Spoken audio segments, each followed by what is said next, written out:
Hello, I'm State Representative Doyle Heffley, and I'm joined today by State Representative Mike Tobash of the 125th District. Today we're going to discuss Pennsylvania's public pension crisis. Due to years of underfunding, huge declines in the market, and previous benefit increases, Pennsylvania faces over a $50 billion public pension debt that will take decades to overcome. The Public School Employees Retirement System, PSERS, and the State Employees Retirement System, SERS, are the two public pension programs in our state, and they have been drastically underfunded for decades. There have been several proposals considered in the legislature to address our state's public pension crisis. Most recently, the House considered a pension reform bill that would have saved $3.4 billion over 30 years and would have moved Pennsylvania's public pension system into the 21st century. Join us today for a discussion about public pension in Pennsylvania and the path forward as we consider solutions to the crisis in our state. Hi Doyle, how are you? Good. How are you doing, Mike? I'm doing great, thank you. And thanks for joining me today, and as we discuss this issue of public pensions, because it's something that affects everybody statewide. It is something that affects property taxes, school funding, and also pretty much every agency in the state, whether you be dealing with the Game Commission, PennDOT, or any state agency that has this looming pension liability over their head. Maybe I invited you here today.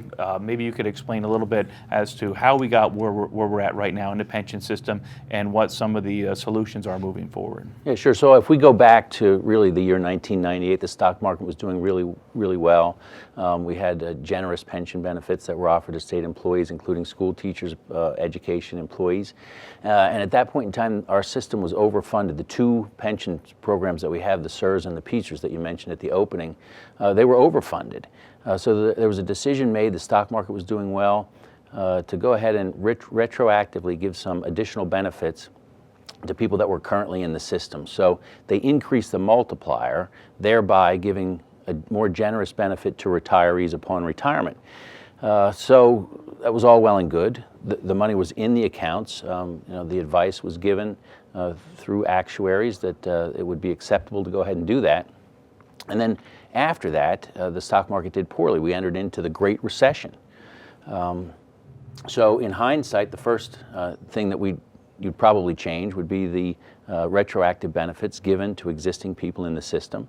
And then the second thing was that in 2000 and 2001, there were some laws passed by the legislature that changed the way that we calculate how we calculate losses and gains for those pension systems. So the market was doing poorly.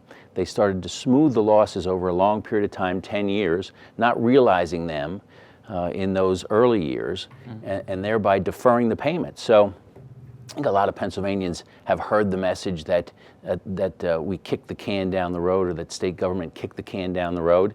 It wasn't just a desire not to pay it. It was some legislation that was enacted that enabled them not to pay it. So the school districts, as well as the state of Pennsylvania, into both those pension systems, were making payments based on losses that were occurring, but they were making those payments at a lower amount because they smoothed them over a long period of time. So in essence, what happened was giving away more benefits to employees or retirees, number one. Number two, not making the required payments in the system got us in this tremendous amount of debt that we've been struggling to catch up on. Yeah, and I think that's important to note how we got here. I think it's important people realize that the employees, for their part, were paying into the system. I mean, their automatic deduction came out of their paycheck and paid into the system. There were some laws that were passed and deferring those payments, I think, was one of the, as you explained, that really got us into the situation where we're in now. In 2010, when you and I were elected and came in, we walked into a legislature that had just changed the law and enacted Act 120, which at that point from 2011, January 1st, 2011, going forward, changed the benefits for folks like anybody like ourselves or anybody that was hired into the system after January 1st. So all those state employees, whether they be teachers or SERS employees that were hired after January 1st, they have a different benefit than those employees that were hired before January 1st, 2011. That's exactly right. Yeah. So in 2000 with Act 120, they kind of reset back to that period before 1998 when they made those other changes, okay? So there had been changes made to the pension system after the huge financial crisis that we had and those decisions that were made, but really not enough. I mean, you just mentioned the fact that these pension systems, and Pennsylvanians owe it, are about $50 billion, more than that, $50 billion in debt right now. It's a huge amount of money. And when you mention the fact that it's affecting every Pennsylvanian, you're absolutely right. It's not just affecting retirees or people in the system, but the budgets that we're having difficulty passing here in the Commonwealth are a direct result of this increased employer contribution that we were making really since 2010. Like you said, we got on a schedule to get up to the point where we are paying the full amount and we see that debt starting to decline. And that point will take place in this next fiscal year, 2016-2017, where we'll be paying the full amount to start having that debt go down. Now, there's some things that you have to take into consideration, and that's how much interest we earn, how well the stock market does, because the money that we have at interest right now, those investments are depending on a rate of return of 7.5%. So, look, the moral of the story is that we have done a very good job since 2010 at not kicking the can down the road, at paying what we've been asked to pay and try and right-size and get out of this tremendous amount of debt. But that doesn't mean that we still don't need to make changes in this system. Yeah, and I think in any changes that we're talking about, any changes would not affect current retirees. There's been this misconception out there among different groups and some misinformation that I put out.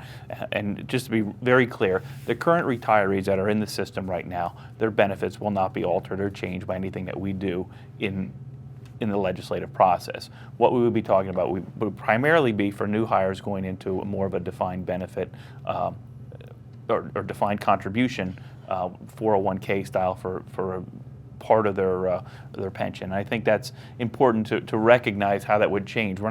This isn't about trying to take pensions away from anybody. What this is really about is trying to reform the system and make it solvent. I mean, with over a $50 billion liability, that's something that our children, our grandchildren are going to be paying for years to come. And I think that's important. Also, what you had mentioned, that to make note that since 2010, we have been responsible in ensuring that we are funding and meeting our legal obligations in funding that pension system. And because of that, that's a lot of the struggles that you've seen throughout our budgetary process, as that has increased anywhere from $500 to $600 million a year in additional funding going into the pension system, and that compounds every year. So I think people can understand this simply, and you hit the nail on the head. I mean, prior to 2010, we weren't even paying the minimum payment on a credit card bill. But if you get your credit card statement and see if you make the minimum payment, how long it takes you to get out of debt, it's decades, okay? We're not going to get out of this debt anytime soon, okay? But you're exactly right that this is never an effort to take away anybody's pension, only an effort to make the expense more predictable for the state moving forward. An effort to keep the promise that we've made to state employees and people in the education system. It's really been an effort also to help our public education system. This debt that we've got is crushing. I'll give you a statistic. In the private sector, which has mostly moved over to 401k type investments, defined contribution pension retirement plans, okay? Probably about 95% right now in the private sector utilize that type of retirement plan. Mm-hmm. Even the federal government has a thrift plan, which is some defined benefit, some guaranteed monthly income, but the other half of that is a 401k type plan. In the private sector, the average employer puts 2.7% aside for employee retirement benefits.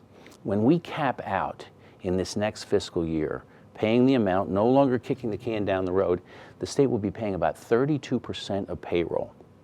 For every $100 that we pay a state employee or somebody in the education system, we'll be setting aside $32 into their retirement accounts. And it is just unsustainable. It is crushing our public education system. It is making the rest of these budgets very, very difficult. So this is not about taking away someone's pension. It's just making common sense decisions, financial decisions, which should get us in a better position to go ahead and pay the benefits that we've promised in the past and make sure that we never get in that situation again. Yeah, and I think, since we've been in office in 2011, like we had mentioned earlier, we are making those pension payments, and I think that's what we need to do, and we will continue that going forward to ensure that those pension benefits are for that. It's a constitutional obligation that we have to ensure that those pensions are funded properly. So look, we're not looking for a pat on the back here, but we're doing the right thing since 2010. Again, I mentioned the fact that there were laws passed in the past, okay, that allowed the legislature not to make the payments. But really, everybody that I talked to on this debate, no matter who it is, really is of the belief that we can't kick the can down the road. Mm-hmm. And we talk about this since 2010, and people need to understand the numbers a little bit. We've got about a $30 billion budget here in the Commonwealth of Pennsylvania. Since 2010, we are paying right now about $2.4 billion more into these retirement accounts. That has been the increase. Just in this last fiscal year, in the PSERS side, that's the education side of it, we are paying $567 million more, almost $500 million than we did in the previous year. It is a tremendous investment in our public education system. And once we get through this steep incline, I think that the future of public education is bright. But until we get out from under this tremendous amount of debt, we're going to continue to struggle to fund our schools adequately. Yeah. And it's public education, as we mentioned earlier. PSERS is one part of it. The other part is SERS. But as I serve on the Game and Fisheries Committee, we've heard from the Game Commission, the Fish and Boat Commission. We've also heard from almost every state agency, and it's not just our education system, but PSERS obviously is the largest part of the retirement system because of the it's about 2/3, and the other state employees are about 1/3. Yeah. But every state agency is struggling with this, and it's not really a pointing the finger of blame at this point. It's a matter of how do we get our pension system, our state pension system, and make it secure for those people that are in the retirement system and for those state employees. I know I can talk to several people in the district that I represent, and I'm sure maybe you could as well, that worked at either the steel mills in the Lehigh Valley, worked at the zinc company, or other of these heavy manufacturers over the years, which were promised benefits to their retirees. A lot of those retirees lost those benefits when those companies went bankrupt. That's not an option with the state. We're going to make sure that these pensions are paid, but it certainly is something that I take to the table when we have these discussions, and I look at folks that worked in the private sector that lost their pensions, we want to make sure that our state pension system is solvent, that we don't have to face those types of questions. Look, I'm going to go back to the point that this has never been an effort to take away a benefit that has been promised to an employee of the Commonwealth, okay? It has only been an effort to make sure that we have the ability and the resources to go ahead and make those payments. Mm-hmm. And I really, in my heart, believe that people that are involved in the system right now and people that are retired from the system should be supportive of public pension reform. Because when you take a look at the numbers, it will be the one thing. I mean, many people think that within these systems that they've got a high degree of safety, but the fact of the matter is, with this tremendous amount of debt, nobody is safe. And the volatility in the stock market, well, and as we can see, the world markets are up and down. Generally, there's always been increases, and our economy generally grows. But right now, it has been a very volatile couple of weeks in the stock markets. Well, and when I talk about this with people, I generally talk about job and retirement security, and that phrase starts with the word job. Mm-hmm. I mean, we are not replacing teachers right now. And the reason is because we're trying to catch up on this tremendous amount of debt. So it's more kids in the classroom. It is tough on our public education system.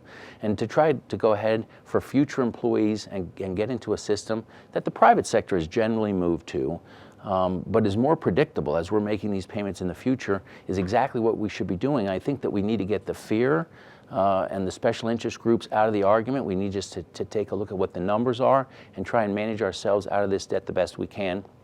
And it will really be for the benefit of the future of the Commonwealth. I'll just give you a couple other numbers, and this is the disturbing number right now to me. So this has been estimated by the Pew Foundation that over the next 30 years we will pay retirees $180 billion in retirement benefits. It's a tremendous number, okay? But what that's based on is if we can earn 7.5% in those retirement accounts. Those earnings, okay, go to offset the cost that we pay retirees, okay? And the estimate is 7.5%. The Pew Foundation says if we earn 1% less than that, only 6.5%, that number will change from 180 billion to 277 billion. Another 97 billion more that will have to be paid into those retirement accounts, that won't go into public education, that will make all the state budgets that we do that much more difficult. So our ability to change this for future employees is very, very important. And again, as I mentioned, that current members of the system, I think, should be helping us in this effort. Let's take a quick break. Legislative Report will return shortly.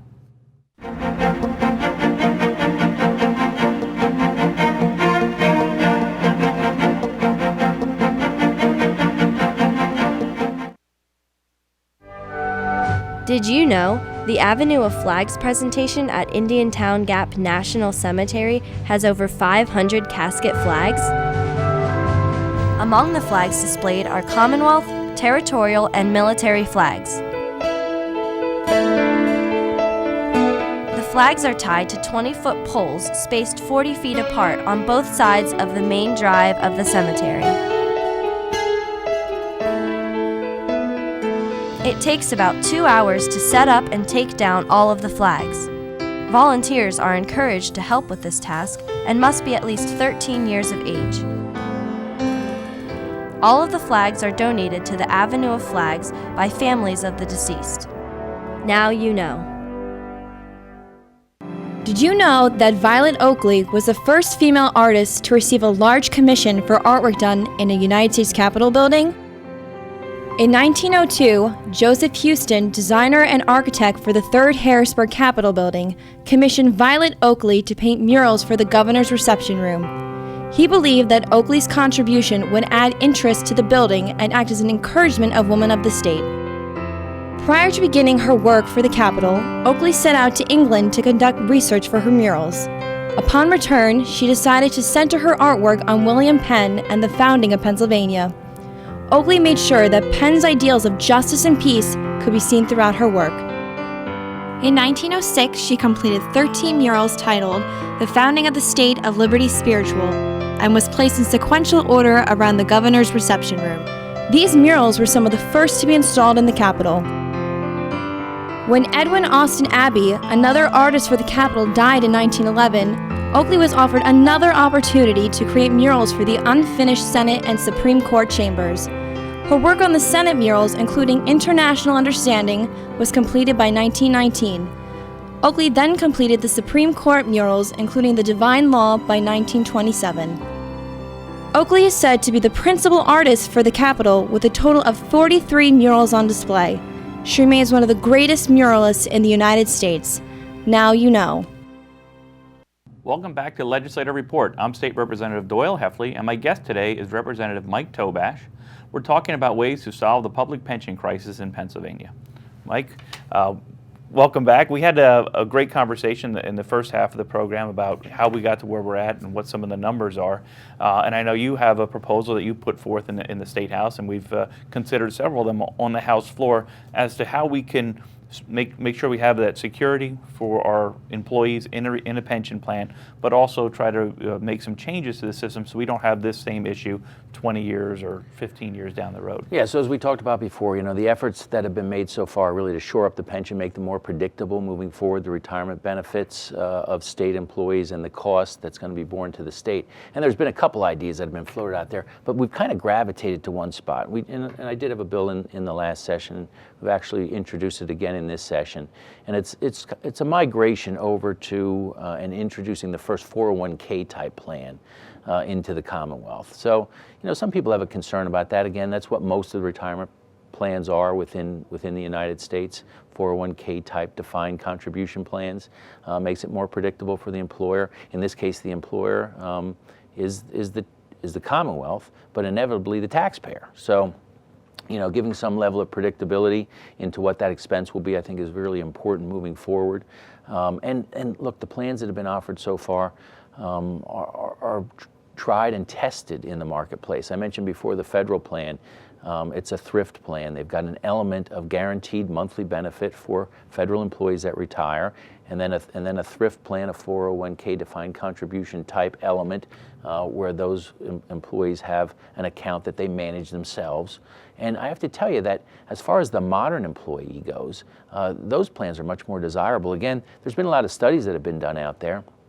One of them that is disturbing and I think really interesting to educators, to teachers, should be that there's many educators that get into the system and never get vested under our current defined benefit plan. So having some element that is portable and transferable to your children and grandchildren in the 401k type thing I think is really important. So if you never vest in a defined benefit plan, so if you're not there with giving 10 years of service and you never vest and get that monthly payment guaranteed, then you're not reaping the benefits of the time that you've served in the education system or with state employment. Yeah, and I think the plans that we've looked at, if you want to use the term hybrid plan, as many have called it, in the latest one that we considered under Senate Bill 1, was more or less a plan that was endorsed by the Pew Research Center. It would have been about 50% of the salary would have went into a defined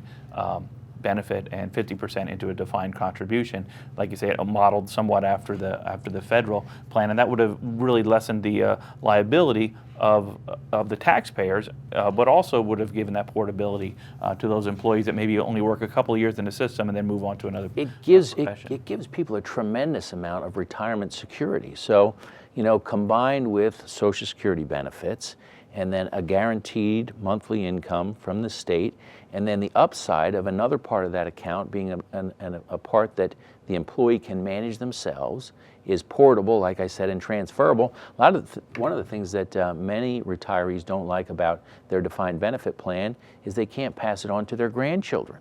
Okay, so if somebody retires and they pass away relatively soon after that, their grandchildren get no benefit. But if they've done good at managing their 401k portion of a retirement plan, that money is theirs to do with as they see fit, which could be giving it to a spouse or a child or a grandchild. So the flexibility, again, with the type of plans that we've been trying to migrate over to is terrific. It gives the state more predictability. It gives the retiree more options.